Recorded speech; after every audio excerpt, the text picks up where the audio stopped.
নিঃস্ব অবস্থায় কি দোয়া করতে পারেন একজন মানুষ, এই দোয়াটা শিখে নেন, ইনশাআল্লাহ আপনার জীবনের সমস্ত সংকট কেটে যাবে ইনশাআল্লাহ। দোয়াটা হচ্ছে, মুসা আলাইহিস সালাম একটা গাছের নিচে হেলান দিয়ে বসলেন, বসে দেখলেন দুইজন মেয়ে দাঁড়িয়ে আছে দূরে, পানি নিতে পারছে না, লোকজন পানি নিয়ে যাচ্ছে, ওরা দাঁড়িয়ে আছে বেচারি। তো মুসা আলাইহিস সালাম গিয়ে বললেন, কি সমস্যা আপনাদের? এটা নিয়ে আপনারা আবার মেয়েদের সাথে কথা বলার চেষ্টা করেন না, ঠিক আছে? তো মাহারাম গায়রা মাহারাম মেনে চলে। তারা বললেন যে আমাদের বাবা অনেক বৃদ্ধ মানুষ, আমরা পানি নিতে পারি না যতক্ষণ না আমাদের কম পানি নিয়ে চলে যায়। তো মুসা আলাইহিস সালাম তো একটু বললাম না, ফিজিক্যালি খুব স্ট্রং ছিলেন, থাকে না বডি বিল্ডার, সামনে গিয়ে কথা বলে সরো পানি দিতে দাও, তখন মানুষ একটু মূল্যায়ন করে না। তো মুসা আলাইহিস সালাম এভাবে পানি নিয়ে দিলেন এবং বাছুরদেরকে পানি পান করালেন, করিয়ে গাছের নিচে এসে বসে আছেন।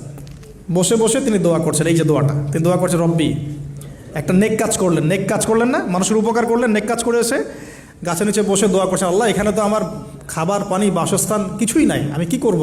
রব্বি ইন্নি লিমা আনজালতা ইলাইয়া মিন খায়রিন ফাকির, রব্বি ইন্নি লিমা আনজালতা ইলাইয়া মিন খায়রিন ফাকির। আবার বলেন, রব্বি ইন্নি লিমা আনজালতা ইলাইয়া মিন খায়রিন ফাকির। অর্থ হচ্ছে, হে আল্লাহ, তুমি তোমার পক্ষ থেকে আমার উপরে যে নেয়ামতগুলো দিবে, আমি এর জন্য ফকির হয়ে বসে আছি আল্লাহ।